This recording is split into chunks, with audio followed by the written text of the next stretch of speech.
Hello friend, আজকের একটা নতুন রেসিপি নিয়ে এসেছি।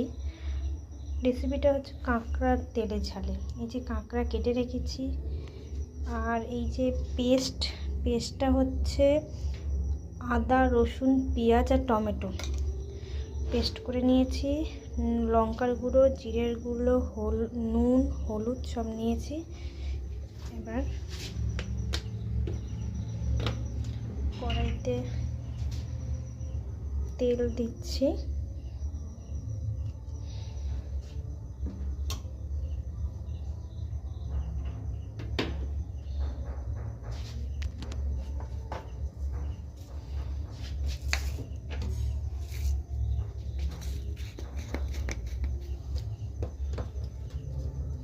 আমি